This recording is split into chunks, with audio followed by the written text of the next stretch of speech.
आज हम tryptophan operon को डिटेल में समझेंगे।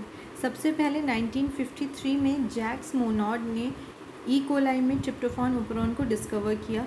Tryptophan operon group of genes का बना होता है जो साथ में रेगुलेटेड और ट्रांसक्राइब होते हैं और कोड करते हैं उन कंपोनेंट्स का जो कि ट्रिप्टोफान की बायोसिंथेसिस में इन्वॉल्व होते हैं। ट्रिप्टोफान एक अमाइनो एसिड है और एक इम्पॉर्टेंट कंपोनेंट है प्रोटीन्स का। ट्रिप्टोफान ओपेरॉन एक नेगेटिवली कंट्रोल्ड रिप्रेसिबल ओपेरॉन है, यानी कि नेगेटिवली कंट्रोल्ड यानी कि रिप्रेसर की प्रेजेंस में ये स्विच ऑफ यानी इनहिबिट हो जाता है, और रिप्रेसिबल ओपेरॉन यानी इसमें इंड्यूसर की जगह रिप्रेसर प्रेजेंट होता है जो कि खुद ट्रिप्टोफान होता है। अब हम समझेंगे स्ट्रक्चर ऑफ ट्रिप्टोफान ओपेरॉन। सबसे पहले इसमें एक ट्रिप आर जीन प्रेजेंट होता है जिसका कि खुद का एक प्रमोटर होता है। ये ट्रिप आर जीन जो है ये एक रिप्रेसिव रेगुलेटरी जीन है जिसका खुद का प्रमोटर होता है, और जहाँ पे आरएनए पॉलीमरेज बाइंड करती है और सिंथेसाइज करती है रिप्रेसर एमआरएनए को। इसके बाद यहाँ पे प्रमोटर रीजन होता है। प्रमोटर रीजन में ही ऑपरेटर सीक्वेंस प्रेजेंट होता है। इसके बाद एक लीडर सीक्वेंस ट्रिप एल से उसको डिनोट करते हैं। ये लीडर सीक्वेंस में एटीन्यूएटर सीक्वेंस प्रेजेंट होता है जो कि कोड करता है लीडर पेप्टाइड को और आरएनए एटीन्यूएटर को। तो जो हमारे ट्रिप आर से लेकर के ट्रिप एल तक के सीक्वेंसेस हैं वो है रेगुलेटरी जीन्स, और उसके बाद हमारे स्टार्ट होते हैं एक स्टार्ट कोडॉन के साथ स्ट्रक्चरल जीन्स। ये स्ट्रक्चरल जीन्स हैं ए, बी, सी, डी और ई। ये स्ट्रक्चरल जीन्स कोड करते हैं एमआरएनए के फॉर्म में उन एंजाइम्स को जो कि इन्वॉल्व होती हैं बायोसिंथेसिस ऑफ ट्रिप्टोफान में। बायोसिंथेसिस जो होती है ट्रिप्टोफान की वो होती है कोरिस्मेट से, और ये कोरिस्मेट से ट्रिप्टोफान तक के कन्वर्जन में ये 5 स्ट्रक्चरल जीन्स इन्वॉल्व हैं जो कि डिफरेंट एंजाइम्स को कोड करते हैं। सबसे पहले हमारा है trp E gene. Trp E gene anthranilate synthetase enzyme को कोड करता है और कोरिस्मेट से कन्वर्ट करता है एंथ्रानिलेट में। इसमें एक सब यूनिट प्रोवाइड करता है ट्रिप जी जीन। ट्रिप जी जीन जो है वो ट्रिप डी का ही एक फॉर्म है, क्योंकि ट्रिप डी जीन जो है वो एक बायफंक्शनल प्रोटीन है, तो वो ट्रिप जी के फॉर्म में हम हेल्प करता है कोरिस्मेट की कन्वर्जन में एंथ्रानिलेट में। इसके बाद हमारा ट्रिप डी जीन जो एंथ्रानिलेट फॉस्फोराइबोसिल ट्रांसफरेज एंजाइम को कोड करता है, और ये एंथ्रानिलेट कन्वर्ट हो जाता है N5- फॉस्फोराइबोसिल एंथ्रानिलेट में।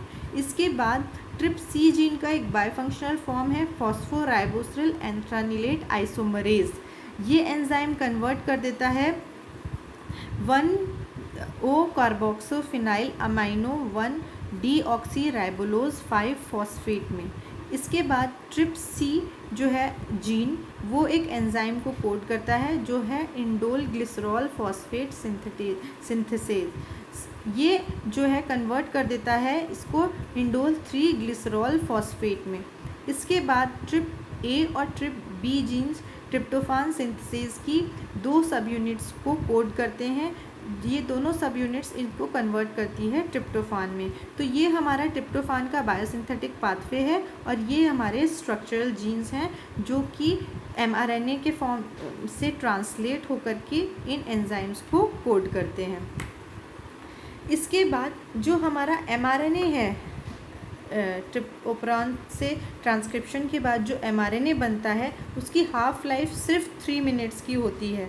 तो अगर ट्रिप्टोफान का फॉर्मेशन हाई क्वांटिटी में होना है या लो क्वांटिटी में होना है, इसके लिए सेल को जल्दी ही ट्रांसक्रिप्शन के बाद आइदर ट्रांसलेशन को इनिशिएशन करना पड़ता है और या फिर ट्रांसक्रिप्शन को स्टॉप करना पड़ता है, यानी जो इसका रेगुलेशन है ट्रिप ओपेरॉन का उसको क्विकली करना पड़ता है, क्योंकि जो एमआरएनए है ट्रिप ओपेरॉन से फॉर्म्ड उसकी हाफ लाइफ सिर्फ 3 मिनट्स की होती है। अब नेक्स्ट हम समझेंगे regulation of trip operon. Trip operon यानी ट्रिप्टोफान ओपेरॉन का रेगुलेशन 2 टाइप्स से होता है। पहला है रिप्रेशन और दूसरा है एटेन्यूएशन। सबसे पहले हम रिप्रेशन को समझते हैं। रिप्रेशन में जो रिप्रेसर है ट्रिप ओपेरॉन का वो प्रोड्यूस होता है ट्रिप आर जीन के द्वारा। ये जो रिप्रेसर है ये इनएक्टिव होता है अपने आप में, और हमेशा ये एक्सप्रेस होता रहता है, यानी कॉन्स्टिट्यूटिवली एक्सप्रेस होता है लो लेवल पे, और मोनोमर्स के फॉर्म में ये हमारा प्रेजेंट होता है रिप्रेसर। ये जो मोनोमर्स हैं बाद में ये डाइमर्स में कन्वर्ट हो जाते हैं, और ये जो रिप्रेसर है ये रिकॉग्नाइज नहीं कर पाता है ऑपरेटर सीक्वेंस को, और हमेशा ट्रिप्टोफान जो है उसकी सिंथेसिस स्विच ऑन मोड में रहती है, यानी कि जो हमारा रिप्रेसर है वो हमेशा इनएक्टिव फॉर्म में प्रेजेंट रहता है, और इसको कहते हैं एपोरिप्रेसर। अब नेक्स्ट केस वो है जब ट्रिप्टोफान इज़ प्रेजेंट। तो ट्रिप्टोफान की प्रेजेंस में अब सबसे पहले हम ये देखते हैं ट्रिप्टोफान इज़ एब्सेंट। तो एपोरिप्रेसर यानी inactive repressor trp R gene से एक्सप्रेस होगा और वो प्रेजेंट रहेगा, लेकिन क्योंकि वो ऑपरेटर को रिकॉग्नाइज नहीं कर पाता है तो आरएनए पॉलीमरेज बाइंड हो जाएगा प्रमोटर से, और जो हमारा फुल ट्रिप एमआरएनए है उसका फॉर्मेशन होगा और ट्रांसक्रिप्शन ऑन रहेगा। बट इन केस जबकि ट्रिप्टोफान प्रेजेंट है तब क्या होता है, ट्रिप्टोफान जब प्रेजेंट होता है तब ट्रिप्टोफान एज अ को रिप्रेसर एक्ट करता है और बाइंड कर जाता है इनएक्टिव रिप्रेसर डाइमर्स से, और उसमें कन्फर्मेशनल चेंज कॉज करता है और उस इनएक्टिव एपो रिप्रेसर को कन्वर्ट कर देता है एक्टिवेटेड होलो रिप्रेसर में, और ये होलो रिप्रेसर जाके ऑपरेटर से बाइंड कर जाता है, और ऑपरेटर से बाइंड करने के बाद आरएनए पॉलीमरेज को प्रमोटर पे बाइंड नहीं करने देता, जिसके के कारण ट्रांसक्रिप्शन ऑफ स्ट्रक्चरल जीन्स जो है वो स्टॉप हो जाता है। इसको हम इधर समझ सकते हैं, ट्रिप आर जीन ने एपो रिप्रेसर का फॉर्मेशन किया, क्योंकि ट्रिप्टोफान इज़ प्रेजेंट तो इट एक्ट एज को रिप्रेसर, और ये रिप्रेसर से बाइंड होने के बाद होलो रिप्रेसर में कन्वर्ट हो गया और इसने जा कर के ऑपरेटर को इनएक्टिवेट कर दिया, ट्रिप्टोफान के सिंथेसिस को ऑपरेटर से बाइंड कर दिया। तो यहाँ पे हमारा ट्रांसक्रिप्शन ऑफ हो गया। तो ये था हमारा रिप्रेशन, यानी कि ट्रांसक्रिप्शनल रेगुलेशन बाय रिप्रेशन। अब नेक्स्ट हम समझेंगे ट्रांसक्रिप्शनल एटीन्यूएशन। ट्रांसक्रिप्शनल एटीन्यूएशन जो है वो रेगुलेट करता है कई ओपरॉन्स को बैक्टीरिया में, और उसकी आरएनए पॉलीमरेज जो इलॉन्गेशन करता है उसकी एबिलिटी को कंट्रोल करने में कुछ स्पेसिफिक पॉइंट्स के बाद। जो हमारा ट्रांसक्रिप्शनल एटीन्यूएशन होता है वो दो डिफरेंट प्रोसेसेस से होता है, पहला ट्रांसलेशन मीडिएटेड, दूसरा आरएनए बाइंडिंग प्रोटीन मीडिएटेड। सबसे पहले हम समझेंगे ट्रांसलेशनल मीडिएटेड ट्रांसक्रिप्शनल एटीन्यूएशन। बच्चों इसको थोड़ा ध्यान से समझिएगा, क्योंकि हम इसमें एक के बाद एक नई चीज़ें समझेंगे। सबसे पहले तो जो हमारा जो प्रीमैच्योर टर्मिनेशन होता है ट्रांसक्रिप्शन का, ये कब होता है, जब ट्रिप्टोफान अबेंडेंट हो। इस मैकेनिज़्म में जो ट्रांसलेशन मीडिएटेड ट्रांसक्रिप्शनल एटीन्यूएशन है, इसमें क्या होता है, प्रीमैच्योर टर्मिनेशन होता है ट्रांसक्रिप्शन का, यानी ट्रांसक्रिप्शन का पहले ही बंद कर दिया जाता है जबकि ट्रिप्टोफान अबंडेंट मात्रा में प्रेजेंट हो। जो सेकेंडरी स्ट्रक्चर्स होते हैं वो फॉर्म होते हैं एमआरएनए में, जिनको की फॉर्म करता है लीडर सीक्वेंस या एटेन्यूएटर, जो कि रिस्पॉन्सिबल होते हैं प्रीमैच्योर टर्मिनेशन के। ये जो सेकेंडरी स्ट्रक्चर्स होते हैं ये क्या करते हैं, ट्रांसक्रिप्शनल स्टॉप सिग्नल्स के द्वारा फॉर्म किए जाते हैं सेकेंडरी स्ट्रक्चर। और अगर ट्रिप्टोफान जो है वो कम मात्रा में प्रेजेंट है तो ओपरॉन जो है वो नॉर्मली ट्रांसलेशन और ट्रांसक्रिप्शन उसका होता है।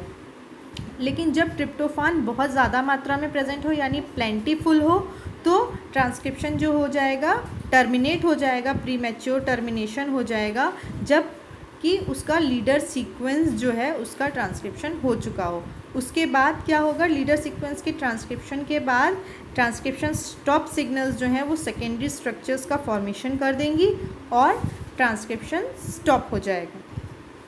इस तरह से जो एटीन्यूएशन होता है वो एक extra level of control provide करता है। अब ये किस प्रकार होता है वो हम इसमें समझेंगे। जैसे कि ये हमारा सीक्वेंस है लीडर सीक्वेंस। लीडर सीक्वेंस में यहाँ पे हमारा राइबोसोम ने बाइंड किया, और क्योंकि हमारे बैक्टीरिया में कपल्ड होता है ट्रांसक्रिप्शन और ट्रांसलेशन, यानी ट्रांसक्रिप्शन और ट्रांसलेशन साथ में होता है, तो राइबोसोम पर्टिकुलर सब यूनिट्स को बाइंड करता है साथ साथ में ट्रांसलेशन करने के लिए। लेकिन अगर हाई ट्रिप्टोफान लेवल है तो क्या होगा, जो एटीन्यूएटर सीक्वेंस है यानी जो लीडर सीक्वेंस था उसमें जो एटीन्यूएटर रीजन है वो एक सेकेंडरी स्ट्रक्चर फॉर्म कर लेगा, जो कि किससे गवर्न होगा, स्टॉप सिग्नल से, और स्टॉप सिग्नल से गवर्न होने के कारण ट्रांसक्रिप्शन स्टॉप हो जाएगा। अगर ट्रिप्टोफान का लेवल कम है तो क्या होगा, ये हमारा जो 3 और 4 सीक्वेंस के बीच में यहाँ पे जो स्टेम लूप स्ट्रक्चर बना है इसकी बजाय 2 और 3 के बीच में स्टेम लूप स्ट्रक्चर बनेगा, जिसके के कारण ट्रांसक्रिप्शन जो होगा वो कंटिन्यू होगा। इसको अभी डिटेल में समझेंगे हम आगे। इसको हम समझेंगे किस प्रकार से जो लीडर रीजन है और जो ट्रिप्टोफान की कंसंट्रेशन है वो एटेन्यूएशन प्रोसेस को करती है। सबसे पहले इसके लिए जानना ज़रूरी है कि जो बैक्टीरिया है उसमें ट्रांसक्रिप्शन और ट्रांसलेशन साथ में होता है, यानी कि कपल्ड होता है। और जो ट्रिप लीडर सीक्वेंस है वो 162 न्यूक्लियोटाइड्स का एक रीजन है जिसमें 4 प्रकार के सीक्वेंसेस हैं। ये सीक्वेंसेस सिग्नल की तरह काम करते हैं। ये 4 सीक्वेंसेस हैं 1, 2, 3 और 4। इन सीक्वेंसेस, इस लीडर सीक्वेंस में जो कि 162 न्यूक्लियोटाइड का है, इसमें एक रीजन है एटीन्यूएटर, जिसमें कि 123 से लेकर के 150 बेस पेयर्स तक का रीजन है, और ये फॉर्म करता है सीक्वेंस 3 और सीक्वेंस 4 को।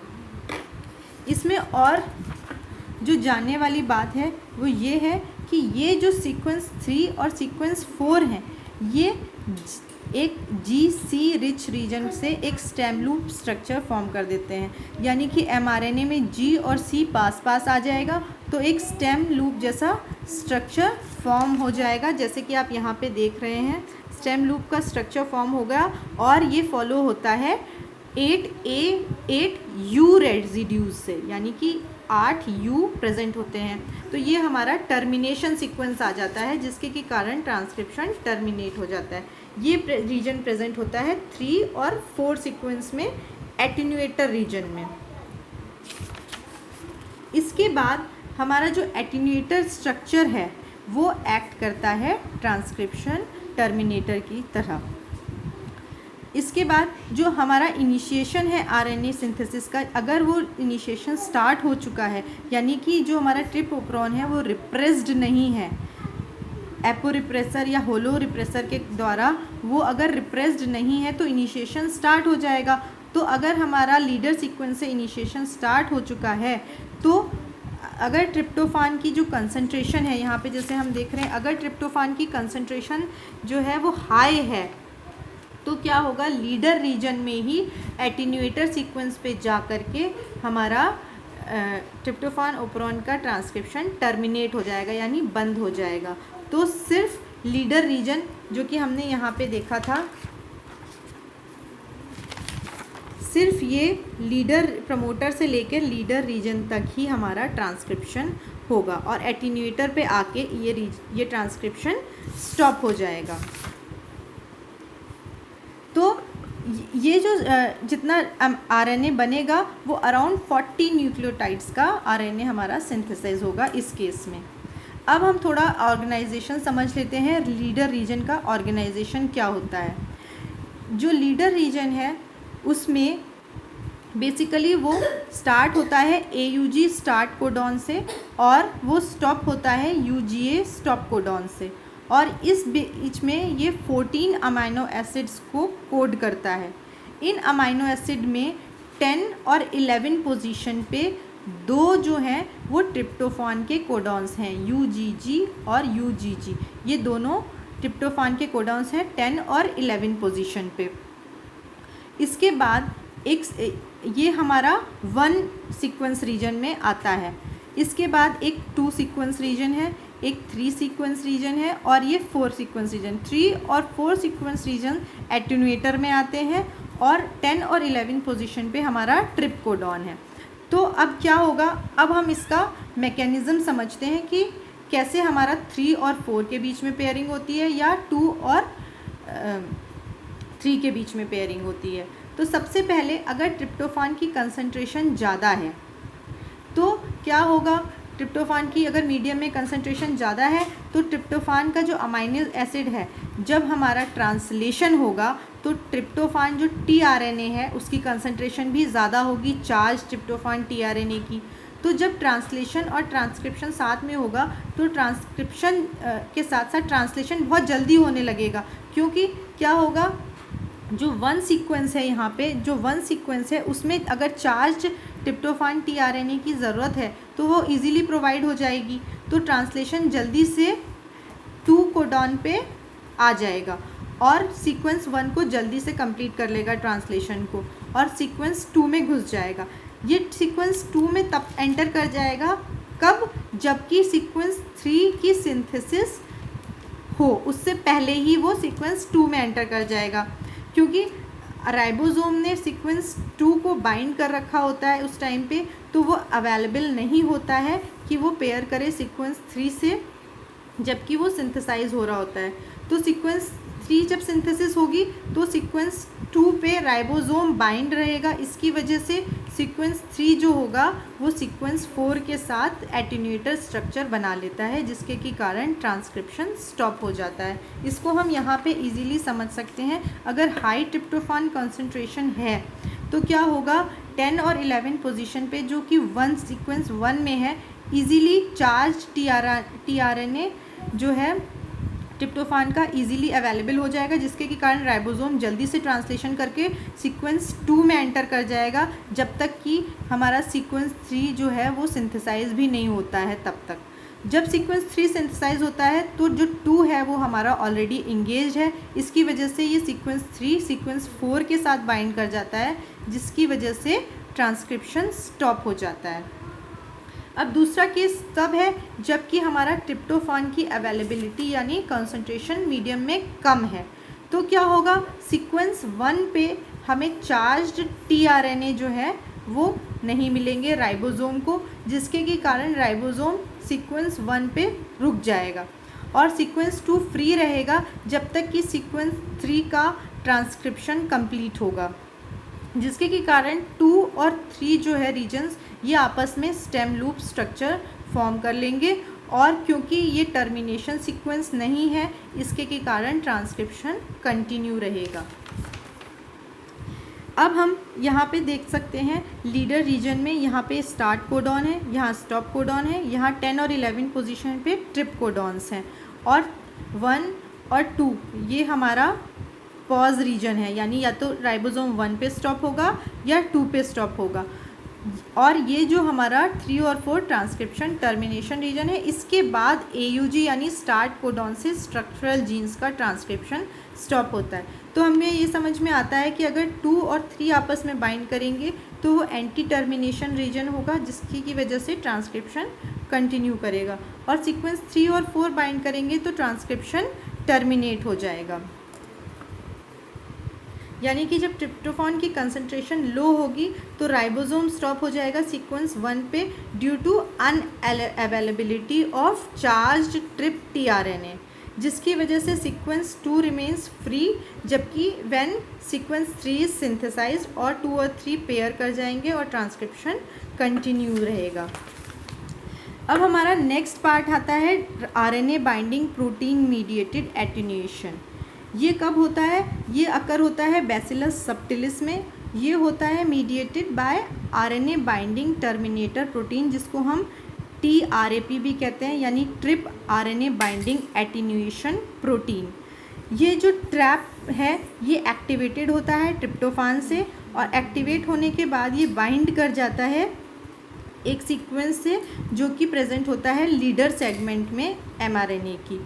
और ये जो ट्रैप की बाइंडिंग है ये क्या करती है, फॉर्म करती है टर्मिनेटर हेयरपिन स्ट्रक्चर को, जैसे कि अभी हमने देखा, और प्रिवेंट करती है स्ट्रक्चरल जीन के ट्रांसक्रिप्शन को। तो इस प्रकार हमारा RNA binding protein mediated attenuation होता है। तो हमने ये दोनों एटीन्यूएशन के जो टाइप्स हैं इनको समझा। अब यहाँ पे हम इसी प्रकार से हमारा अगर ट्रिप्टोफान की कंसंट्रेशन लो होगी तो TRAP एक्टिवेटेड नहीं होगा और वो बाइंड नहीं करेगा लीडर सीक्वेंस से mRNA की, और क्या होगा, टर्मिनेशन स्टॉप हो जाएगा और ट्रांसक्रिप्शन कंटिन्यू होगा। तो यहाँ पे हमारा एंड होता है चैप्टर ट्रिप्टोफान ओपेरॉन का। अब नेक्स्ट वीडियो में मैं गैलेक्टोज ओपेरॉन को डिस्क्राइब करूँगी। अगर इस वीडियो में आपकी कोई क्वेश्चंस हैं या क्वेरीज़ हैं या आपको कोई चीज़ नहीं समझ में आ रही है तो आप मुझे कमेंट बॉक्स में मेंशन कर सकते हैं। इसके अलावा अगर आप किसी टॉपिक को डिटेल में समझना चाहते हैं तो भी आप मुझे कमेंट बॉक्स में मेंशन कर सकते हैं।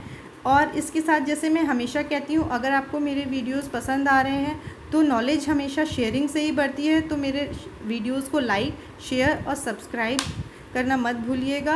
और मेरे चैनल का नाम है biotechnology lessons by doctor Shefali Mathur.